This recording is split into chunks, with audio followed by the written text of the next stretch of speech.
Allez, avec William Vavrin, après la défaite de Bourg-en-Bresse ici à Carcassonne, on se doute un petit peu de la déception ce soir dans le camp de Bourg-en-Bresse.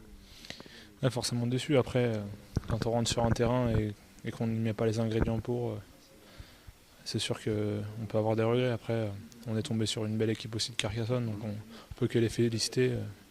Bravo à eux. Et puis nous, bah voilà, on va retourner encore dans notre course au maintien. On le savait de toute façon depuis le début que ça allait jouer jusqu'à la fin. Nos concurrents directs ont gagné, donc à nous de faire le travail sur les 3 prochains matchs.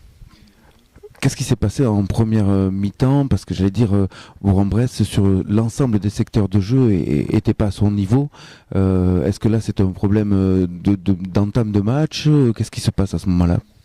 Ouais, c'est forcément un problème d'entame de match. Après, comme je vous l'ai dit, on est rentré, on n'était pas dans l'engagement, on n'était pas du tout précis, on perd des touches, on fait un premier maul, on perd le ballon, on prend un essai dessus. C'est comme ça. Maintenant, voilà, il y a plus grave dans la vie, il faut repartir de l'avant et c'est décevant. On a fait une prestation médiocre et puis voilà. Maintenant, on le sait. Donc, Les matchs à domicile vont être d'une importance capitale pour vous, non? ouais, c'est sûr. Le problème, c'est que j'ai l'impression qu'on peut compter que là-dessus. Donc, on se tire un peu une balle dans le pied parce que cette année, à l'extérieur, je sais pas combien de points on a ramené, mais c'est pas brillant. Je pense qu'on n'est pas terrible. Après, ouais, c'est sûr qu'à domicile, ça va. On reçoit Montauban et puis après, on va recevoir Béziers sur le dernier match. Donc ça va être encore une autre paire de manches, mais ouais, il va falloir au moins scorer à la maison et puis sauver l'honneur sur le dernier match à l'extérieur aussi parce que je pense que on n'est pas brillant pour l'instant. Donc. Au niveau des hommes, on a vu ce soir quand même qu'il y a eu beaucoup de blessés de part et d'autre, on va dire, mais beaucoup plus du côté bressan. Est-ce que vous pouvez nous en dire quelques mots sur ces blessés?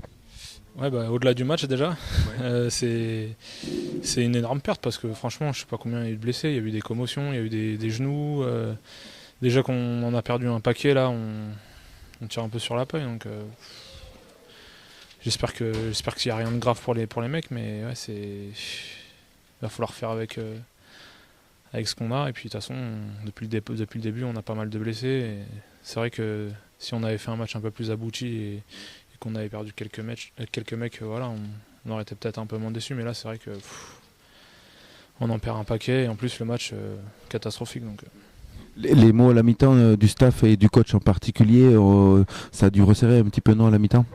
bah forcément, ouais. De toute façon, on le savait, on faisait un non-match complet. Donc, bah, bon. Après, on a eu un petit sursaut d'orgueil pendant 20 minutes et puis on a repris la marée derrière. Donc voilà. Merci à vous et bonne chance pour la suite. Merci à vous aussi.